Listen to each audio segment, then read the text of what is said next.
Hi friends, welcome to Jalsa Creation. അപ്പോൾ ദേ നമ്മൾ കുറേ ദിവസത്തെ ഷോർട്ട് വീഡിയോസ് തന്നെയാണ് ഇടുന്നത്. അപ്പോൾ ഇന്നിപ്പോൾ നമ്മളത് ഒരു കാട ബിരിയാണിയുടെ റെസിപ്പി ആയിട്ടാണ് വന്നിട്ടുള്ളത്.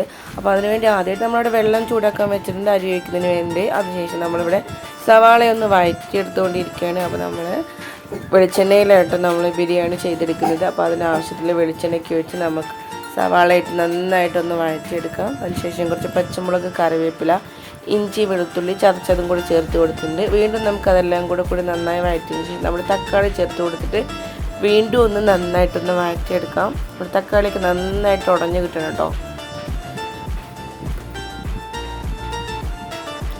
അതിനുശേഷം നമുക്കൊരു 1/2 ടീസ്പൂൺ മഞ്ഞൾപ്പൊടിയും കൂടി ചേർത്ത് കൊടുക്കാം.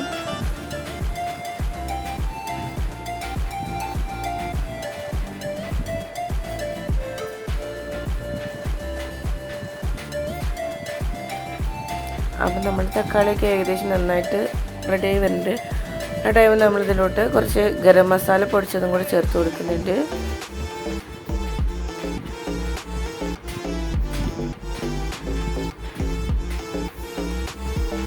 പിന്നെ ഒരു ഇത്തിരി നമ്മുടെ എരിവിന് നമ്മൾ പച്ചമുളക് ചേർത്ത് കൊടുത്തിട്ടുണ്ട്. പിന്നെ നമ്മൾ കുറച്ച് കുരുമുളക് പൊടിയും കൂടി ചേർത്ത് കൊടുക്കുന്നുണ്ട്. പിന്നെ കുറച്ച് മല്ലിയിലയും പുതിനയിലയും ചെറുതായി കട്ട് ചെയ്തതും കൂടി ചേർത്ത് കൊടുക്കാം. പിന്നെ ഒരധികം ഒന്നും വേണ്ട, ഒരു ടേബിൾ സ്പൂണിൻ്റെ അടുത്ത് തൈര്, അത് നിർബന്ധമല്ല കേട്ടോ, പുളി ഇഷ്ടമുള്ളവർക്ക് ഒഴിച്ചു കൊടുക്കാം. അതെല്ലാം ലെമൺ ജ്യൂസ് ആണെച്ചെങ്കിൽ അതും മതി. അതിനുശേഷം നമ്മുടെ പുഴുങ്ങി വെച്ച കാടമുട്ട നമുക്ക് ഇതിലോട്ട് ചേർത്ത് കൊടുത്തിട്ട് നമുക്ക് നന്നായിട്ട് ഒന്ന് മിക്സ് ചെയ്തെടുക്കാം.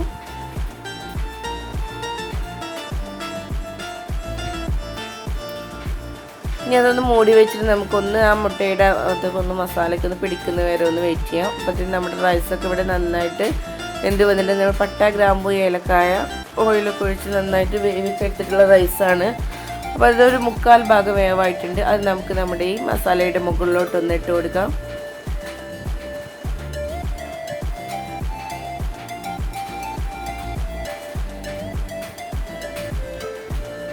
നമുക്കിതൊന്ന് ലെവൽ ചെയ്ത് കൊടുത്തതിന് ശേഷം നമുക്ക് ഇതിൻ്റെ മുകളിലോട്ട് കുറച്ച് ഗരം മസാല പൊടിയും കൂടി ചേർത്ത് കൊടുക്കുന്നുണ്ട്. പിന്നെ അതുപോലെ നമ്മൾ കുറച്ച് മല്ലിയിലയും പുതിനയിലയും കട്ട് ചെയ്തതും കൂടി നമ്മളിതിൻ്റെ മുകളിലേക്ക് ചേർത്ത് കൊടുക്കുന്നുണ്ട് കേട്ടോ.